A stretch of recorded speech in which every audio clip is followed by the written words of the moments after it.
আমার দিকে টেরিয়ে টেরিয়ে দেখছো কি? যাও যাও, রুগী পাঠাও। একটু দেখতেও পারবো না। যাই যাই, সব সময় শুধু রুগী রুগী রুগী। ভেতরে আসতে পারি ডাক্তারবাবু? আসুন আসুন, বলুন কি হয়েছে? ডাক্তারবাবু, আমার ছেলে চাবি গিলে ফেলেছে। তো চাবি ঠিকঠাক রাখতে পারেন না? তো চাবি কখন গিলে ফেলেছে? চাবিটা 15 দিন আগে গিলে খেয়ে ফেলেছে। 15 দিন আগে চাবি গিলে খেয়ে ফেলেছে, আর আপনি এতদিন পরে যে ওকে নিয়ে এলেন, এতদিন কি করছিলেন? আসলে ডাক্তারবাবু, আমার একটা ডুপ্লিকেট চাবি ছিল, ওটাই এতদিন ব্যবহার করছিলাম, কিন্তু আজকে সেটাও হারিয়ে গেল। ওরে বাবা, আপনি তো দেখছি একটা পাক্কা ঝান্ডু মার্কা লোক আছেন। নিন, এই ওষুধগুলো লিখে দিচ্ছি, এই ওষুধগুলো ঠিকঠাক খাওয়াবেন, বুঝলেন? আরে এই পুচকে, তুই একটু প্রতিদিন খেলাধুলা করবি, বুঝলি? ডাক্তার বাবু, আমি তো প্রতিদিন ফুটবল ক্রিকেট সবই তো খেলি। তাই নাকি? বাহ, খুব ভালো ছেলে তো। তো কখন খেলিস? যতক্ষণ ফোনের ব্যাটারি শেষ না হয় ততক্ষণই খেলি। হ্যাঁ, যেমনি বাপ তার তেমনি ছেলে দেখছি। এ তো পুরো ঝান্ডু মার্কা। বেশ বেশ, এবার তোরা আয় আয়, বুঝলি বাবা? পরের রুগী পাঠাও। ভেতরে আসতে পারি ডাক্তার বাবু? আয় আয়। বসতে হ্যাঁ পারি? বস, বল তোর সমস্যা কি? পরশুদিন থেকে আমার পেটে খুব ব্যথা ডাক্তার বাবু। তোর পায়খানা কেমন? গরিব মানুষের পায়খানা আর কেমন হবে ডাক্তার বাবু? 3 পাশে দরমার বেড়া দেওয়া, আর সামনে পাটের সেরা বস্তা টানাই না। আরে আমি সেটা বলছি না, আমি বলছি তোর পায়খানা কেমন হচ্ছে, নরম না শক্ত? ডাক্তার বাবু, কাল থেকে খুব পাতলা পায়খানা হইতে আছে। তাই নাকি? তো পায়খানাটা কতটা পাতলা? পায়খানাটা এত পাতলা ডাক্তার বাবু যে এটা দিয়ে আপনি কুলিকুচি করতে পারবেন। ওয়াক, থু, বেরো এখান থেকে, না হলে কিন্তু এবার আমার পায়খানা দিয়ে তোকে আমি কুলিকুচি করাবো। ভুল হয়ে গেছে ডাক্তার বাবু, ক্ষমা করে দেবেন। আসলে এত পাতলা পায়খানা হইতে আছে, আপনারে বুঝেন না জন্য আমি ওইটা কইলাম। তুই মনে হয় এর আগে একদিন আমার কাছে এসেছিলি এই একই সমস্যা নিয়ে। হ্যাঁ ডাক্তার বাবু, আইছিলাম হজমের সমস্যা নিয়ে। যা খাই কিছুই হজম হয় না। কেন?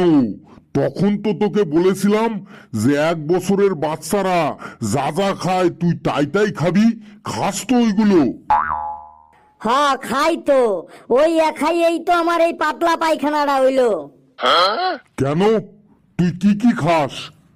ওই 1 বছরের বাচ্চারা যা যা খায়, মাটি, পিঁপড়া, জুতার ফিতা, কাগজ, কলমের ঢাকনা, এইসব। ওরে, আমাকে তো তুই দেখছি এখন অজ্ঞান করে ফেলবি। নে নে, এই পাতলা পায়খানার ওষুধ দিচ্ছি, এইগুলো খেয়ে নিস, সব ঠিক হয়ে যাবে। তোর আর আসতে হবে না আমার কাছে। আমার আরো একটা সমস্যা আছে ডাক্তার বাবু। কি সমস্যা, তাড়াতাড়ি বল। আমি ইদানিং কিছুদিন ধরে কানে একটু কম শুনি ডাক্তার বাবু। তাই নাকি? দেখি কানে কেমন কম শুনিস, বল তো। 6। কি কইলেন ডাক্তার বাবু? 9? আমি বললাম 6, আর তুই শুনেছিস 9। তুই তো দেখছি কানে কম শুনিস না, কানে অনেক বেশি শুনিস। যা যা, বাড়ি চলে যা, পায়খানার ওষুধ দিচ্ছি, ওইগুলো খাস। চলে আসুন, বলুন কি হয়েছে আপনার? ডাক্তার বাবু, আমার ওজন দিন দিন বেড়েই যাচ্ছে, এটা কি করে কমাবো? বেশ, আমি খাবারের তালিকা লিখে দিচ্ছি, এই অনুযায়ী খাবেন, দেখবেন ওজন কমে যাবে। সকালে 2টো রুটি খাবেন, দুপুরে হাফ প্লেট ভাত খাবেন, আর রাতে 50 গ্রাম মুড়ি খাবেন। ঠিক আছে ডাক্তার বাবু, কিন্তু এই খাবারগুলো আমি কি খাবার আগে খাবো নাকি খাবার পরে খাবো? হ্যাঁ, তার মানে আপনার ওজন তো দেখছি কোনোদিনই কমবে না। না ডাক্তার বাবু, আমাকে ওজন কমানোর ওষুধ দিন প্লিজ। ইদানিং দেখি খাবার পর খিদেটাও চলে যায়। হ্যাঁ, খাবার পর খিদে চলে যায়? বুঝেছি, আপনার সমস্যা আমি বুঝেছি। এই নিন, এই ওষুধগুলো আমি লিখে দিচ্ছি, এইগুলো 1 সপ্তাহ খাবেন। ওষুধগুলো আমি কখন কখন কখন কখন খাবো? একটা ওষুধ খাবেন ঘুমানোর 5 মিনিট পর, আর আরেকটা ওষুধ খাবেন ঘুম থেকে ওঠার ঠিক 8 মিনিট আগে, বুঝলেন? হ্যাঁ, ঘুমানোর পর আর ঘুম থেকে ওঠার আগে? হ্যাঁ হ্যাঁ, প্রেসক্রিপশনটা নিয়ে চলে যান আর পরে রুগীকে পাঠিয়ে দিন। ডাক্তার বাবু, একটা সমস্যা নিয়ে চলে এলাম। সমস্যাটা কি, তাড়াতাড়ি বলুন। কাল আমি স্বপ্নে দেখেছি একটা তরমুজের জমিতে গিয়ে একটা বিরাট বড় তরমুজ গিলে খেয়ে ফেলেছি। এতে আবার সমস্যার কি হলো? তরমুজ খাওয়া তো শরীরের পক্ষে ভালো, তাও আবার স্বপ্নে খেয়েছেন, এতে অসুবিধা তো কিছু দেখছি না আমি। কিন্তু ডাক্তার বাবু, ঘুম ভাঙার পর দেখেছি পাশে আমার কোল বালিশটা নেই। হ্যাঁ, বলেন কি? হ্যাঁ ডাক্তার বাবু, তাড়াতাড়ি ওষুধ দেন। নিন, আমি এই প্রেসক্রিপশন লিখে দিচ্ছি, এই 3টে ওষুধ আপনি খাবেন। এই 3টে ওষুধ খেললেই আমার পেট থেকে বালিশটা বেরোবে তো? হ্যাঁ, আস্তে আস্তে বেরিয়ে যাবে। বেশ, তাহলে আসি ডাক্তার বাবু। যাওয়ার আগে আমার ফিটা তো দিয়ে যান। আস্তে আস্তে বালিশটা বেরোক, আমি ফিটাও আস্তে আস্তে দিয়ে দেব। হ্যাঁ হ্যাঁ, ভেতরে আসছি একটু। হ্যাঁ, কি বলবে বলো তাড়াতাড়ি। আপনার স্ত্রী টেলিফোন করেছে। ফোন করে কি বলছে শোনো। উনি আপনাকে ফোনে একটা কিস দিতে বলেছেন। আমি এখন ব্যস্ত আছি, যাও বলে দাও, পরে দেব। আমি সেটা বলেছি, স্যার ব্যস্ত আছে, রুগী দেখছে, কিন্তু উনি বলছে এখনই কিস দিতে হবে। বেশ, তুমি এখানে আসো, আমি তোমাকে কিস দিচ্ছি, তুমি সেটা আমার স্ত্রীকে দিয়ে দাও। যত সব, ফোনটা রেখে পরে রুগীকে পাঠাও। আসতে পারি? আসুন আসুন, বলুন সমস্যা কি?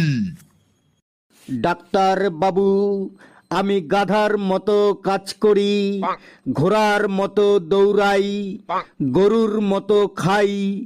কিছুদিন ধরে দেখি অল্পতেই কুকুরের মতো ক্লান্ত হয়ে পড়ি। কি করব এবার? আমি আর কি করব? আপনার চিকিৎসা আমার কাছে হবে না, আপনার চিকিৎসা পশুর ডাক্তারের কাছে করাতে হবে। আমি তো পশুর ডাক্তার নই, যান পশুর ডাক্তারের কাছে যান। বেশ ডাক্তার বাবু, তাই যাচ্ছি। আমি চেম্বার বন্ধ করব, আর কেউ আছেন তাড়াতাড়ি চলে আসুন।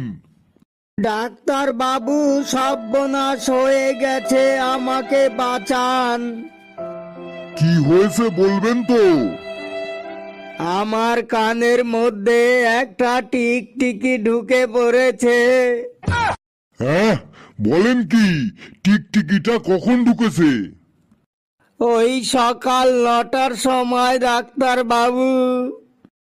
9টার সময় টিকটিকি ঢুকেছে আর এখন দুপুর 2টো বাজে।